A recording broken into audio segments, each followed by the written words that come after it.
Hello, everyone. Welcome to this edition of Gas South District's That's the Ticket, the ultimate podcast exploring all things Gas South District and a source for insights to events on campus and discussions on the wider entertainment and tourism industry. Please welcome the host of our show, Stan Hall, CEO of Gas South District and Explore Gwinnett. Hello, everyone, and welcome to this episode of Gas South District That's the Ticket podcast. We appreciate you taking some time to be with us today. Our guests today are Angie and Frank Ulibarri with the Georgia Festival of Trees. This is a very special episode since the Festival of Trees will be held at Gas South District's Convention Center this year. The Festival of Trees, of course, has been an annual tradition for many families since it started in 2021, and we are thrilled to be hosting it for the first time in our newly renovated and expanded Convention Center November the 23rd through December the 1st. Angie and Frank, welcome to the show, and thank you for being with us to talk about how important this event is. Angie, let's start with you. What inspired the founding of the festival, and how has it evolved over the years? Well, we moved to Atlanta about 9 years ago, and we just loved it here. We wanted to stay here. We decided this is where we're going to put down our roots. We convinced all our grown children to move here, and we knew that we wanted to live here for the rest of our lives. And in so doing, we wanted to give back to the community. And so I did notice that there wasn't a lot of things to do indoors at Christmas time, and I don't like to be outdoors in the cold weather. Yeah. And I kept saying, there needs to be a festival of trees here. Why isn't there a festival of trees? And one of our friends finally said, you should just start one. And so I said, well, that sounds like a great idea. So that's kind of how it happened. And the rest is history, I guess they say. It was a little bit crazy, but it's worked, and it's been exciting and fun. Well, perfect. So we're talking about this year's going to be at Gas South District, but tell us a little bit about since the beginning of it. Where were you before you came here? So before we arrived here, we did 3 years at the Georgia World Congress Center. Mm-hmm. That's where our first year started, and it was great, and our audience has been fantastic, and it's grown significantly every year. But we found that we needed to make a change, and we discovered the beautiful campus that you have up here. Thank you. And we are so excited about this change. Well, we're excited to have you too. We can't wait for it. We had some fun today with some media that's going to be really exciting when that gets out. So going to be a fun time for all of us, and we are looking forward to it. Frank, what role does the community play in the Festival of Trees, and how does that foster connections among the attendees? Well, the community is critically important to everything that we do, and there's a couple ways that we work with the community. The first way is the Georgia Festival of Trees is an entirely volunteer-run organization. There's no paid staff in any way, and so we attract anywhere from 500 to 2,500 volunteers to put the festival on. Mm-hmm. And we get to associate with some of the very best people across Greater Atlanta, just wonderful people. We love our volunteers. They're very special to us. The other thing is we celebrate as a community the Christmas season. The Georgia Festival of Trees is the best way to kick off your Christmas holidays. And it's basically 90,000 square feet of every single thing you love about Christmas. And then the other thing that we do that is really critical to the ultimate mission of the Festival of Trees, beyond our volunteer efforts, beyond celebrating Christmas as a community together, but our fundamental mission is to support organizations that are on the front lines in the fight against human trafficking of children and women in our community. And it's something that impacts every corner of the state of Georgia. And there are some wonderful organizations that we associate with that really do the heavy lifting on the front lines. They're big into prevention. They're helping those that are coming out of the life. And our goal is to raise awareness for those organizations and to raise funds to give them more resources in that fight. Yeah, and we definitely want to talk about that. I think that's so important for the connection that we're going to talk about relative to this event. But thank you for bringing that up. So I think I've shared with both of you the tradition of the Festival of Trees. I know it very well, being a longtime Atlanta person. I remember taking my daughter down to the Festival of Trees at the Congress Center with the Girl Scouts and all those things. But the big deal for me this year, personally, is the return of the pink pig. And a guy who is 60-ish, still excited about the pink pig, but I promise you that I am.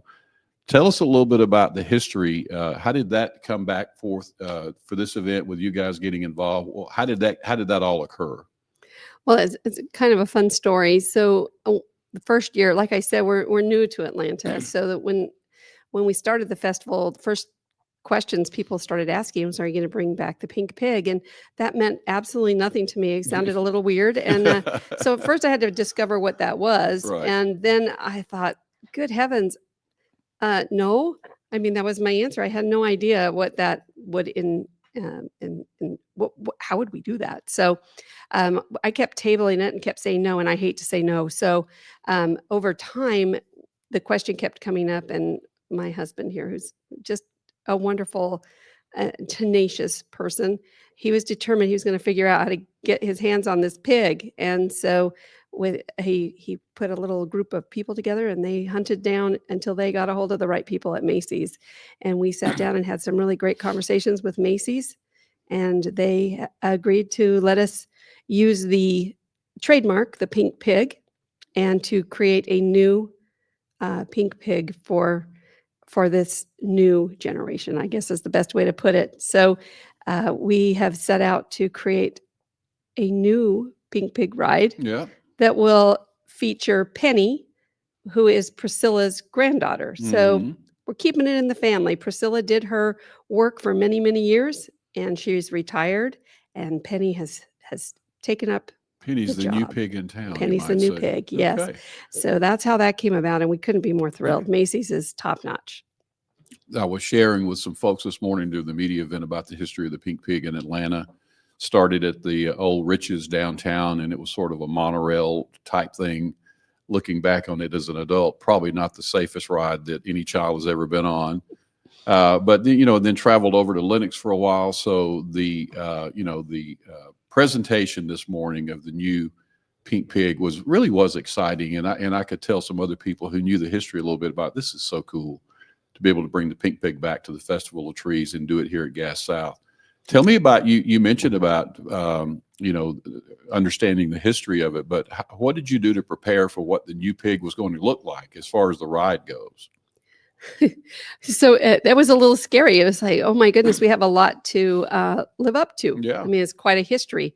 And so we knew we needed to definitely pull from the past, but create something fun and modern for the future.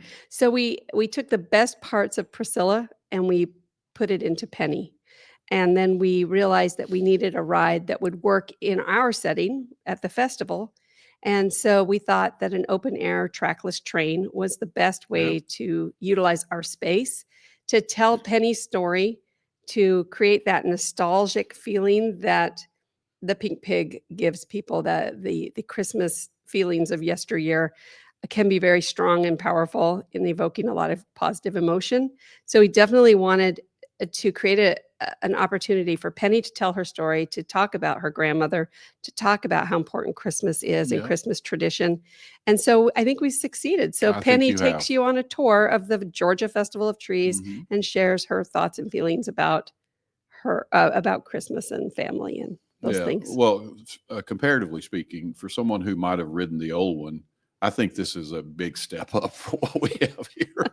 And, the other thing that's so exciting to me is that, that tradition that I still have such great memories about, when the folks come to the Festival of Trees this year, they're going to start a brand new tradition with kids who knew nothing about the pink pig before coming here for this. And then that'll go on for a long period of time. So I love tradition anyway. So I think this is going to be a great, great thing for this event that I'm so happy that you guys are putting this on. Tell us a little bit about when the Festival of Trees begins. What can the attendees expect when they visit this event here at Gas South District? Frank? So it is, as I said before, it's really 90,000 square feet of everything you could possibly love about Christmas. We start Friday evening, and the date is the 22nd. November 22nd, and it's our first night gala, and it's just wonderful. It's the funnest night that you could imagine. for your listener, hurry and get your reservation in as soon as possible because they're going quickly. But it's just one massive Christmas party. It's going to be very, very enjoyable. Lots of prizes, lots of games to play together. Obviously, the Pink Pig will be there, her debut at the Georgia Festival of Trees. Those that are attending will be able to ride her. And then opening day is the next day, Saturday. And it's going to be wonderful. We expect a huge crowd this year. Not only, really for two reasons. It's been so positive for our move to Gas South has been very well received by the people that have come with us earlier on. And then obviously the Pink Pig, and it's going to be great. We have several community days going on. So Monday, which is February 24th, November 25th. Is it 25th? Monday the 25th is special needs people with disabilities. But a wonderful sponsor step forward, Care Source, who has basically invited those special individuals to come that day. We have a special format, and we're welcoming those folks here complimentary. They can come and enjoy the festival. Everyone's welcome that day, but it's a special dedicated day for those. Next Tuesday, the Tuesday, is Senior Citizen Day. And another great sponsor, WellCare, has stepped forward, and they basically invited every senior in Georgia to come, again, complimentary to the festival, special programming. That Senior Day has been with us from the beginning, and it just grows every year. We have seniors coming from Augusta, that's great, Columbus, just all over, and it's so wonderful to see them. And then the last Saturday is American Legion Day, where we get to honor our veterans and all that they've done for us. Very timely as well. Exactly. Yeah. And so, the other thing, on the last Saturday of the festival, we have Festival After Dark, which is the comedy review. It starts after the festival closes. 8 of Atlanta's very best comics will be there, and it's just an adults only special event. And so there's just a lot of things going on. The festival itself, our children's area is wonderful. Reindeer games. The kids will disappear in there for hours. There's just so many things to do. They'll be decorating cookies at Mrs. Claus's kitchen. There's a huge Lego area. The Elf Training Academy. They'll be running around, climbing things, and going around and around places for the parents to rest as they watch their children. We also have Little Elves Driving Academy for the toddlers. Main stage. Santa's there. Santa's in his full-size sleigh. You can get your picture taken with him. And there's just so many things going on, something for everyone. And it's just really wonderful, again, for the community to come together to celebrate Christmas together from all neighborhoods, everyone together. And we're just excited this year that, it's going to be a very special year for all the right reasons. That's such a full slate of activities. And I am looking forward to it. I really am. So the trees themselves, those are based on sponsor-driven trees. Do they decorate them themselves, or how does that work? Yes. So we have donors who volunteer to do trees and wreaths and centerpieces, and they come a couple of days before we open, and they decorate the trees and prepare them for the auction. And these are designer Christmas trees. These are themed, exquisite trees. And it's so much fun to come and look at them, but you can take them home. So if you find a tree that you like, you can bid on it. The auction lasts the full 7 days. It closes on Saturday the 30th, right before our After Dark begins. And if you really find something that you love and you're not willing to play the game and do the bidding, you can buy it right then with our Buy It Now option. So it works for everybody. And the really cool thing is you don't have to be present to win. You can bid from the comfort of your own home. And you just have to, keep an eye on what you want and make sure that you grab it that last second, because it gets pretty competitive there at the end, but it's very exciting. It's a really fun auction. Yeah. How many trees are we talking about? We have this year somewhere in around 150 trees. And then when you add the wreaths and centerpieces and nativities, we have approximately 300 auction items. So there's something for everybody. The price ranges it's a wide range of prices. So really everybody can participate in the auction, which is fun. I'm just thinking about as a parent, the photo opportunities that might be available for families to bring their kids for Christmas cards. There'll be ample opportunity for that, I would think. Yes. So, Frank, you talked a little bit when we first started about some of the nonprofit partners that are affiliated with this event. Let's talk a little bit further about the mission of the Georgia Festival of Trees, it being a nonprofit to bring awareness to sexual exploitation in Georgia. Talk a little bit about how that will be exposed through this event with these partners. You want to take? Yeah, I'll start that, and then I know Angie has some deep feelings about this as well. But so we have some excellent partners this year. So Atlanta Redemption Inc. is a very special partner of ours. It's a survivor-run, not-for-profit, and Atlanta Redemption Inc. Inc. is spelled INK. And one of the things that we have learned by working with their executive director Jessica is that unfortunately for a lot of people who are in that life, that their traffickers will brand them. They'll actually tattoo them, and when they're able to come out of that life, they carry that marking on them as they go forward. And what Jessica and her team do is they work with a network of very caring and dedicated tattoo artists, and they will either remove that marking and or transform it into something beautiful, something that is restorative for the person. And the stories we've heard about that, it's something that helps the individual in their path to recovery, to finding their life again. If they can get that removed, they can move forward, and they're not pulled back into the memories that could be there. So very special partner. And Angie, you want to speak about Street Grace and what they do? Yeah, so Street Grace, they've been in the Atlanta area for about a decade, I think, and they're really interesting. I was really intrigued when I started to get to know them.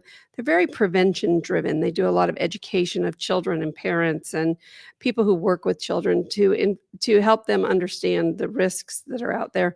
People don't truly understand how trafficking occurs in the United States. It doesn't look the same as it does outside of the United States.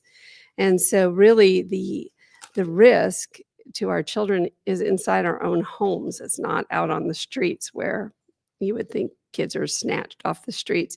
It's happening on their phones, in their bedrooms, right under their parents' noses as they're exposed to things that, we couldn't even begin to imagine being exposed to as children.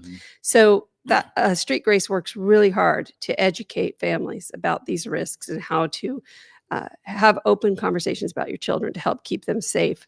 And then they also are on the cutting edge of technology that is now being used to intercept interactions on the web that lead to the purchase of a child for sex. And they are having incredible success with this technology platform that they developed with Microsoft, and it's really exciting. So they've been able to, I can't remember the exact number. I know we just heard it just the other night, but they've intercepted thousands and thousands and thousands of potential buys and ended it before it ever started. And that's the key to winning this fight, is if you can shut off the demand, then you don't have victims to restore. And so I really get excited about the work that Street Grace is doing. And they're just two organizations of many in Atlanta that do so many incredible things. So as we grow and our awareness arm continues to grow and the work that we do year round is enhanced, we hope to be able to support many more organizations in their efforts, because everybody plays a really vital role. and everybody's doing really, really cool stuff. Yeah. And I get really excited, and I think, oh, if only I had all the money. I just want to do it all. But yeah, it's a really cool cause to be involved in. I think it's so interesting that, we're talking about an event that brings so much joy to children's lives and the families of the children. And at the same time, we're addressing children who are not nearly that joyful based on where they may be in this journey, as well as their parents. So to be able to bring both of those things together at the same time, which are truly conflictual, but one helping the other, where the goal is that all kids are experiencing joy during the holiday season. I think that's just such a special thing that this event does, for sure. Yeah, I agree. And it's interesting. Sometimes people worry, well, if I bring my kids to this event, am I going to have to explain trafficking? Yeah. And we always say, no, Yeah. we keep that very separate. That's the work we do outside the festival, but at the festival, that's very quietly presented. It's not obvious. And so you won't have to explain to your kids what sexual exploitation is, but you will have the opportunity to learn about these organizations and what they're doing. And so it's really cool. I always say we're like putting a frog in the cool pot of water. Somebody who's is not aware of the problem gets introduced to it in a really happy environment. Exactly. Where Yeah. they can process it differently than if you're just hit with it in the face on the news. And then you learn slowly what's happening, and then understand, oh, I can do something about it. And it just makes a big difference to have that slow and gradual education and awareness. Yeah. I think also for our listeners today, some people who may not be able to come to the Festival of Trees, but if they have an interest in supporting the causes that you guys do, how can they get involved? Well, it takes us a full year just to plan the festival. And on top of that, we spend 6 months of the year driving an awareness campaign, working with our charity partners throughout the year to help educate and just create more awareness in the marketplace. So if people are interested in getting involved with us, there's an opportunity to volunteer with us January through December 31st. Oh, yeah. So you just go to our website and click on Get Involved, and you will find every possible way you can get involved. And it's really a lot of fun. We have a lot of fun over at our warehouse where we do most of our work. It's a very joyful and fun environment to be in. Well, I applaud you both for bringing together two things that are truly different, but that are all going toward a common goal. As you just said, it's a very difficult topic to discuss sometimes, especially with children, but even with adults. Some people are just uncomfortable talking about things that they haven't experienced personally, but it is to bring it out in the open in sort of a joyous way that you're doing with that. I just applaud you both. Thank you both for doing that. Thank you. And Stan, the ultimate deepest meaning of Christmas is a message of hope, salvation, restoration. And, of all the people, those that are in the throes of that life, the fact that we can come together as a community during the Christmas time and again, I think Angie said it well. The festival itself is a joyous Christmas celebration, but its underlying purpose, and people will know that, is that we're joining with others in that fight to help those that need it the very most in our community. And this is a great way to do it. Again, thank you both for everything that you've done. Not only here, I speak for our entire staff and our board at Gas South District. We're looking forward to this event. But again, personally, based on some things that you know about me with my background, this is a very important topic for me. And I am so excited to be involved in it on both ends of the spectrum, as far as the beauty and joy of the event and some good things that's going to come because of it, as we said, for some people who may not be joyful where they find themselves in that journey right now. So thank you guys again for that. So Angie and Frank, thank you for joining us today. If anyone is looking for more information about the festival, what is the best place for them to visit? The website, I'm assuming? The website, which is gafestivaloftrees.org. Perfect. We appreciate your time today and Thank you. forward to it, as I said. So for everyone listening today, be sure to check out GasSouthDistrict.com and follow us on Facebook, Instagram, LinkedIn, Twitter, and TikTok. You can find all episodes of Gas South District's That's the Ticket wherever you listen to podcasts. Thank you again for joining us. We hope to see you all out at the Festival of Trees, and we look forward to seeing you again for another episode of That's the Ticket. Goodbye, everyone. Thanks for joining us today, and we hope you enjoyed the episode. For show notes and further information about Gas South District and upcoming events, please visit our website at gassouthdistrict.com. That's the Ticket.